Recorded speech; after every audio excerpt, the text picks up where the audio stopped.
Late afternoon, nakatanggap siya ng tawag buhat kay Gino. Napag-isipan mo bang mabuti ang mga sinabi ko, Judith? Waring nakakalokong wika nito sa kabilang linya. No, not a bit at wala akong intensyong pag-isipan anuman sa mga sinabi mo. Really? Let's see. Naintriga ako sa'yo, Judith. I cannot imagine myself to be denied by a woman like you. Magkikita pa ulit tayo at sa muli nating pagkikita, patutunayan ko sa'yong isa kang sinungaling. I can feel that you also desire from me. Kaya lang mataas ang pride mo. Who gave you that idea? Pikon ka agad siya. I can sense it. I can feel it. Nasa likod ng mga pagtataray mo sa akin may nakatagong desire. At yan ang tutuklasin ko sa muli nating pagkikita. Di na hinintay ni Gino mga sasabihin niya at binaba na nito ang telepono. And she was terrified. Ano nga bang binabalak gawin ng Gino na yon? Walang kamalay-malay si Gino na nasa posisyon niya ang isang kopya ng larawan nito. Ang larawang pinakita ni Mr. Manansala at naiwasan na matanda sa counter. Lihim niyang tinago iyon at kapag nag-iisa siya para siyang luka-luka, pinagmamasan iyon. Simula nung makita niyang larawang ito, alam na niya may kakaibang damdamin na siyang nabuo para sa binata, subalit na respeto niya iyon. Hindi niya gustong payabungin ang damdaming iyon, sanhi na rin sa nalaman niyang pagiging womanizer nito. Ang sabi nga ni Mr. Manansala napakarami ng babaeng pinakilala ni Gino sa ama pero wala pa itong pinapakasalan. At sa palagay niya, isa si Myra sa mga babaeng nobya na nito ngayon. Nakakalungkot siya sa isipin kung kaya madalas na magpakita sa kanya si Gino ngayon ay may masamang balakin to sa kanya. Pakiramdam niya sineseduce siya nito at sinusubukan ng kanyang pagkababae. Aminado siyang attracted siya dito pero hindi nangangahulugan na kaya na niyang magpaloko dito. Nagkakamali ang lalaking yon kung pag-iisipan siya ng hindi maganda. Malungkot at binalik niya ang nasabing larawan sa drawer. Nahiga siya sa kama. Naging abala na naman ang isip subalit hindi ang affair sa Villa Susana ang laman ng kanyang isipan kundi si Gino. Kailangan niyang lumuwas na Maynila ng umagang yon. Nakatanggap siya muli ng invitation mula sa grupo na nagpa-seminar ng isang buwan at ngayon naman nag-aanyaya para sa isang symposium kung saan ipa-finalize sila ang directory listings ng lahat ng hotel and restaurant. Excited siyang dumalo sa nasabing symposium at inaasang makikita roon si Gino. Subalit ni anino ng lalaki ay hindi niya nakita. May lungkot na humaplo sa kanyang puso. Mabigat ang pakiramdam niya for not seeing him.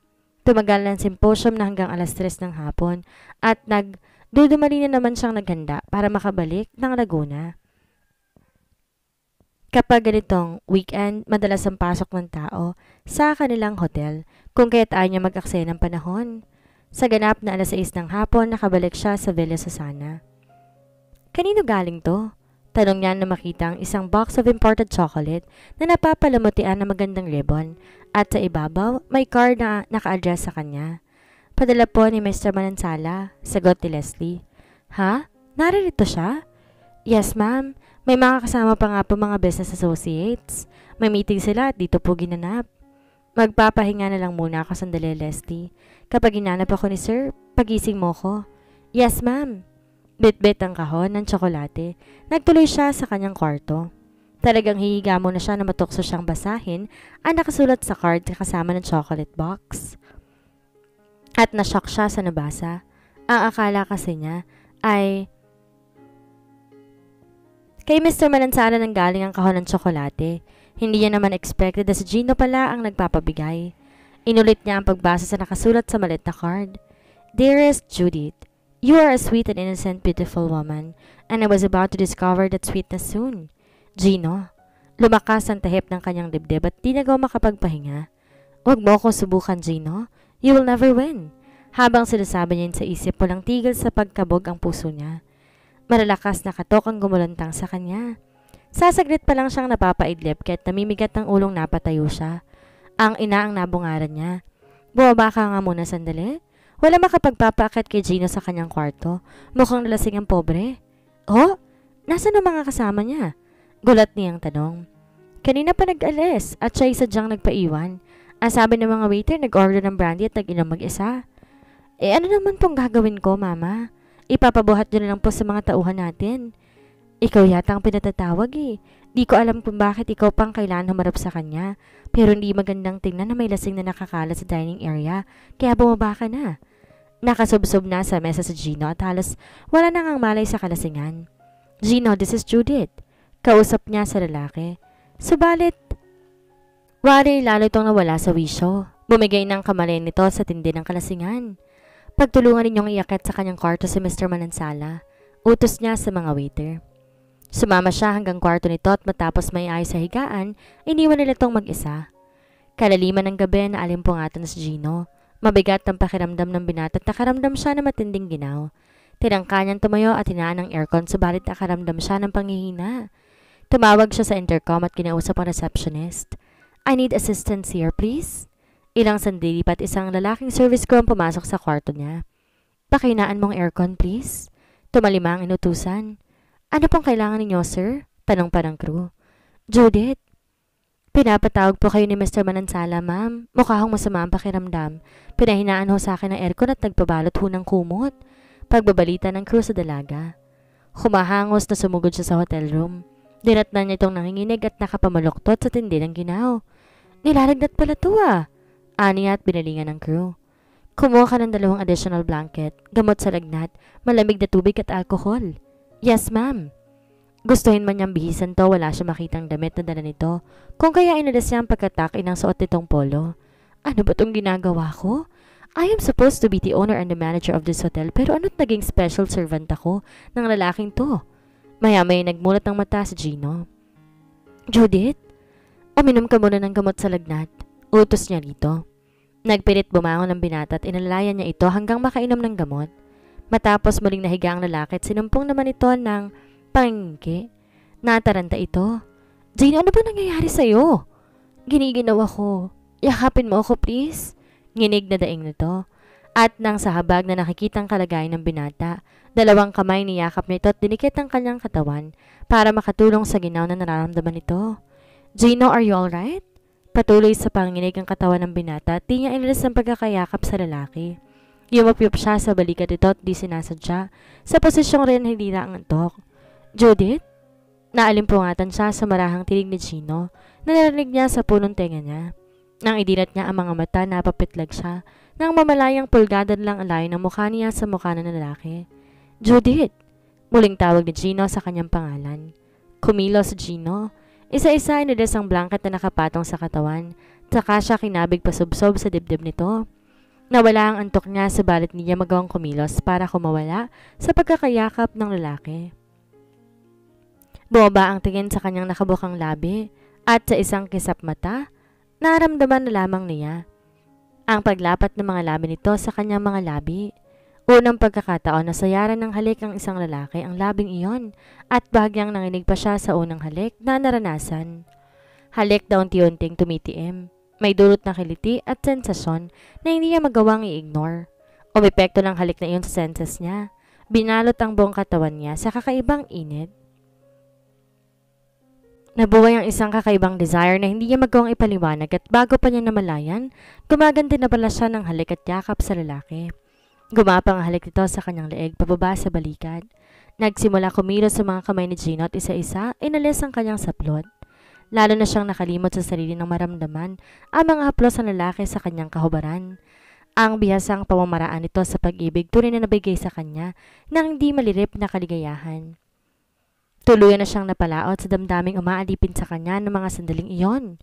Ang huli niyang natatandaan, ganap niyang isinuko ang lahat. Lahat ng walang pagtutol. Nakaramdam siya ng kirot ng ganap na siyang angkinin ni Gino, sabay ang walang tulad na luwalhating bumalot sa buo niyang pagkatao.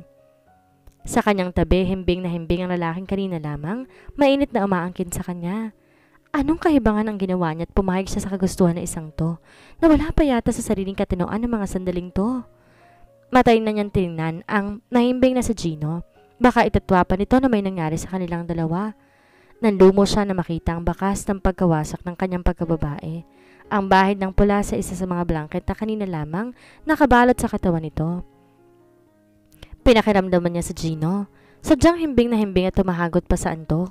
Mabilis sa naging pasyon niya ng dahan-dahang hinila ang namansang blanket bulot sa pagkakadagan nito. Dali-daling sinuot ang kanyang pajama. Bit-bit ang naramihang blanket, walang kilatis sa nilisan niya ang kwarto ng lalaki. Mabutit madaling araw na kung kahit tahimik at walang taong nakakakita sa kanya nang lumabas sa kwarto ni Gino. Pagsapit ng kwarto, agad niyang nilubog sa tubig ang namansyang blanket hanggang matanggal lahat naman siya sa pagkasira ng kanyang pagkababae doon.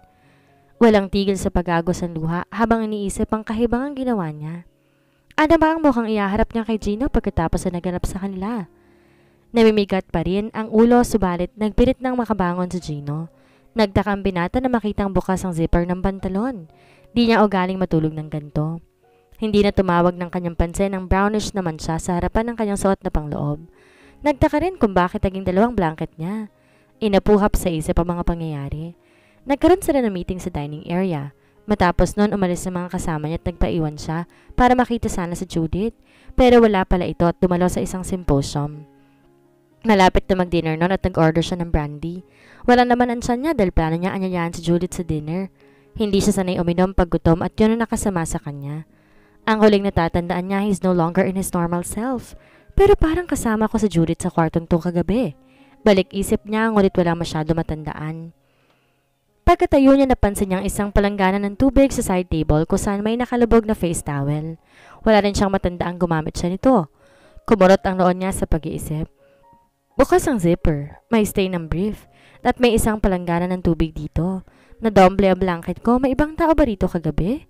Wala talaga siyang maalala. Nag-hot shower ang binata at nakaramdam siya ng ginhawa. Nagbihis siya at lumabas ng kanyang kwarto para puntahan si Judith sa counter at tuloy tanungin kung may alam ba ito na makapasok sa kanyang kwarto. Nasaan ang ma'am mo? Tanong ni Gino kay Leslie. Hindi pa ho nagre-report, sir. Ganun ba? Kung sakaling narito siya, ipatawag mo na lang ako, ha? Opo. Dumiretso siya sa dining area para magkape. Nang pabalik na siya sa kanyang hotel room, wala pa rin daw sa counter si Judith. Dumating na ba si Miss Rivera? Ay sir, hindi daw po makakapag-report si ma'am ngayon. Masama raw po ang pakiramdam. Hindi ko ba siya pwede makausap kahit sandali lang? Paalis na kasi ako eh. Ayaw ko makipag-usap kahit kanino eh. Huwag daw ho siyang gagambalain sa kanyang kwarto. Ganun ba? Kung ganun, ikumusta niyo na lamang ako sa kanya. Judith is expecting na tatawagan siya ni Gino o kaya babalikan siya sa hotel. Kakausapin hinggil sa naganap sa kanila. At least kahit mag-sorry man lang at sabihin din nito alam ang pinagagagawa kagabi. Nag-ilusyon din siyang bigla na lang darating ang binata sa Villa Susana para sabihin na mahal siya nito at nakandang panagutan anumang naganap sa kanila. Pero mahigit isang linggo na nakakaraan ni isang salita, wala siya natanggap buhat dito. It saddened her very much. Bagamat negatibo ang naiisip niya kay Gino, di niya inaasang ganitong uri ng sakit ng loob ang ipapadama sa kanya ng lalaki. Sa kanyang pag-iisa, hindi niya magawang di balikan sa alaala niya ang naganap sa kanila ni Gino.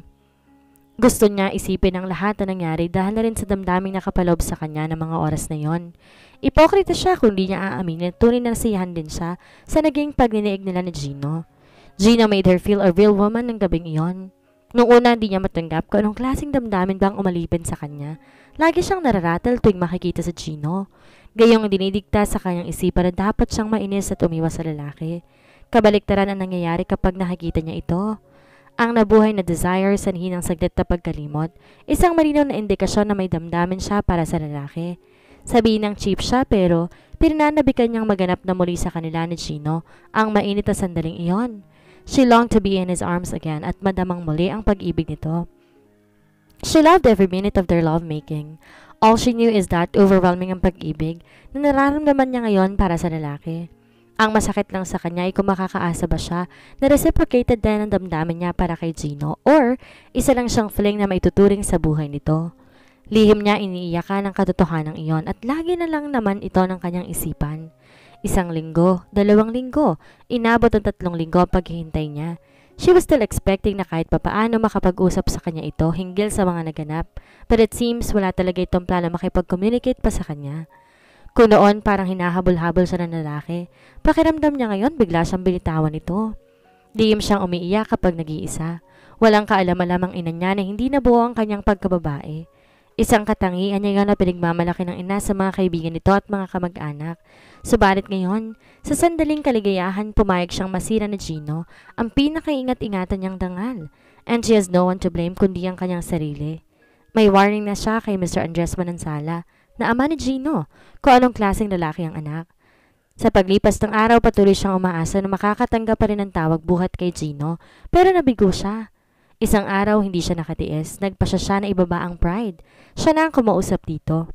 Hinanap niya ang contact number ni Mr. Manansala at i-denial ang number nito. Si Mr. Andres Manansala ang mismo nakasagot sa kanya sa phone. Judith, iha, napatawag ka. Gulat na gulat ang matanda nang mabosesan siya. Mangangamusta lang po ako sa inyo. Pagsasinungaling niya. Mabuti naman ang lagay namin dito. May nabanggit sa akin si Gino. Diyan pala sila nag-meeting ng mga deal niya sa computerization. Tuwang-tuwa na bag niya ang contract. Di na nga po kami nagkita noon eh. Nasa Maynila po ako nung dumating sila. Nakwento nga, hindi raw kayo nagkita. Kamusta naman ho? Wala siya rito eh. 3 weeks na siya sa Davao kasama si Myra. May contract na mga kumpanya si Myra doon. Baka makuha na nila for possible computerization. Booming ho palang business niyo. Sobrang ganda ng takbo ng negosyo namin ngayon, iha. Gusto ko nga sana makapag-weekend dyan paminsan-minsan eh, pero sobrang busy. Baka po naabala ko na kayo. Wala lang ko ako magawa at dahil kong telepono ninyo. I am very glad na tumawag ka sa akin, iha. Bumisita muna ako sa iyong ina. Umaagos ang kanyang luha matapos makipag-usap kay Mr. Manansala. Sa malas ni katiting na concern walang nadarama para sa kanya sa Gino. To think na gawa nitong magtungo sa ibang lugar matapos may maganap sa kanila. Ganun bang kasamang tao sa Gino? Tanong niya sa sarili. Binalikan niya ang pangyayari ng gabing yon. Nagtungo sa kwarto ni Gino nang kasalukuyan itong nahihibang sa lagnat at inaatake ng pangiki. Binalutan niya ito ng blanket. Nang di pa makasapat iyon para mapawi ang ginaw na nararamdaman ng lalaki na pilitan siyang yakapusin ito. Sa pagkahanda niya, napaidlip na siya sa pagkakayop-yop sa balikat ng lalaki. Nagising siya na maramdaman ang mainit na hininga ni Gino sa kanyang punong tenga. At noon nga, naganap ang hindi dapat maganap. Matapos yon, kaagad na nahimbing si Gino. Noon siya umalis, palabas. Posible bang walang alam si Gino na may naganap sa kanila? Mabuti kung gayon at least masasabi, inosente si Gino sa mga nangyari sa kanila. Ngunit paano kung alam na ng lalaki? Ang mga naganap sa kanila at sadyang hindi lang nito pinahalagahan ang lahat. Parang pinipiga ang kanyang puso. At sa tindi ng sakit ng loob na nararamdaman ng mga sandaling iyon. Lalo pa nga at kasama ni Gino ang babaeng sa tingin niya current view nito. Mabigat na mabigat ang katawan niya na magising ng umagang iyon. Wala siya matukoy na sakit pero parang nangangasim ang kanyang sikmura. Maya-maya sinumpong siya ng pagsusuka. Dali-dali siya nagtungo sa lavatory at doon siya nagduduwal. Morning sickness ba ito? Kinakabang naisip niya. Napatingin siya sa table calendar. Malapit sa kanya at naramdaman niya ng pamamanhid ng buo niyang katawan. Dapat nga pala dumating ng kanyang monthly period, sabalit mukhang na-delay. Ilang days na itong kailanman ay hindi pa ito nangyayari sa kanya dahil regular ang kanyang monthly period. Nalaki ang kanyang mga mata. Bigla ang dating ng realization. Para siyang buntis. Lord! Wag naman po sana. Usal niya sa sarili. Di na nga siya nag-aksaya pa ng oras ng araw na yon. Nagpaalam siya sa ina at nagtungo sa isang OB-GYN. Congratulations, Mrs. Positive ang pregnancy test mo. Magiging nanay ka na. Battery to sa kanya. Matapos nga ma-examine, nangapal ang pakiramdam niya sa kanyang mukha. Pakiramdam niya pinagsakloban siya ng langit at lupa na mga sandaling iyon.